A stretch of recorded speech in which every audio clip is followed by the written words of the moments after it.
అస్సలాముఅలైకుం guys, welcome back to my channel. మా స్టైల్లో chicken dum biryani ఎలా చేసుకోవాలో చూద్దాం రండి. ఫస్ట్ అయితే చికెన్ అండ్ కావాల్సిన పదార్థాలు అన్నీ తీసి పెట్టుకోవాలి. ఇక్కడ చూడండి, మా చెల్లి ఎంత పద్ధతిగా కూర్చొని కొత్తిమీర పుదీనా అయితే ఒలిచేస్తుంది. పాపం ఆ పిల్లకి కాలు బాగాలేదు, పడిందంట కాలేజ్లో, అందుకని అలా కూర్చొని ఉంది. బిర్యానీ ఆ పిల్ల కోసమే కాబట్టి అది కూడా కూర్చొని చేస్తుంది. ఇక్కడైతే మమ్మీ మసాలా ప్రిపేర్ చేస్తుంది. టొమాటోస్ అండ్ బిర్యానీలో వేసే మసాలాలన్నీ వేసుకోవాలన్నమాట. దీంట్లో ఏమేమంటే చెక్క, లవంగాలు, ఇలాచి, బిర్యానీ ఆకు అవన్నీ వేసుకొని మిక్సీ చేసుకోవాలి. ఇప్పుడు ఆ పేస్ట్ని దీంట్లో చికెన్లో వేసి కలుపుకోవాలన్నమాట. దానికన్నా ముందు పసుపు అండ్ కారం అండ్ అలాగే ధనియాల పొడి, ఇదైతే గరం మసాలా, మేము ఆచిది వాడతాం, చాలా బాగుంటుంది.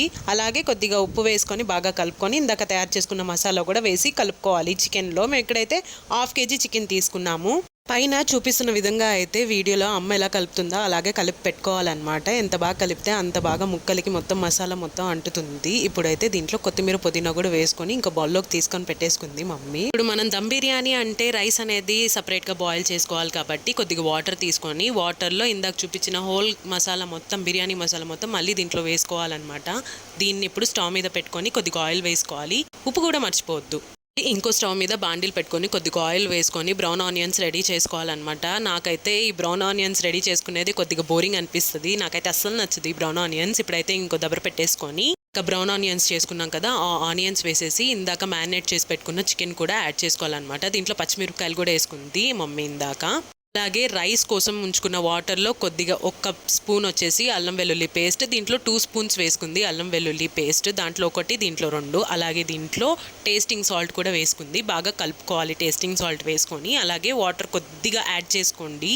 రెడీ బియ్యం అయితే నానపెట్టేసుకుంది అనమాట మమ్మీ. ఫస్టే ఒక 20 మినిట్స్ ముందే నానపెట్టేసుకుంది. మనం బియ్యం నానబెట్టుకుంటే రైస్ అనేది చాలా బాగుంటుంది అనమాట, చూడ్డానికి తినడానికి కూడా. అలాగే రైస్ దాంట్లోకి యాడ్ చేసేసుకుంది. ఇప్పుడైతే రైస్ ఒక 90% అట్లా కుక్ అయిన తర్వాత వాటర్ మొత్తం తీసేసుకొని కర్రీలోకి రైస్ వేసుకొని పైన కొత్తిమీర వేసేస్తుంది. మేమైతే బ్రౌన్ ఆనియన్స్ పైన వేసుకోము, అలా వేసుకుంటే కొద్దిగా స్వీట్ టేస్ట్ వస్తుందా అని అలా వేసుకోమన్నమాట. ఇక్కడైతే మమ్మీ పైన కలర్ కూడా యాడ్ చేసింది. కలర్ యాడ్ చేసి ఒకేసారి దమ్ పెట్టేసింది అనమాట. ఫైనల్గా అయితే మా చెల్లి ప్లేట్లోకి సర్వ్ చేస్తుంది. మా అమ్మ ఆ పిల్ల అయితే ఫుల్గా ఎంజాయ్ చేస్తూ తినేసింది దమ్ బిర్యానీ. ఈ మధ్య కొద్దిగా బాగా తింటుంది అంతే. నార్మల్ బిర్యానీ కన్నా ఇది లైక్ చేస్తూ తింటుంది. నాకైతే ఈ బిర్యానీ నచ్చదు, నాకైతే నార్మల్ బిర్యానీ అంటేనే ఇష్టం. మీకే బిర్యానీ ఇష్టమో కామెంట్ చేయండి. అలాగే నాకు కామెంట్ చేయండి మీకు ఎలా అనిపించిందో. Thank you so much.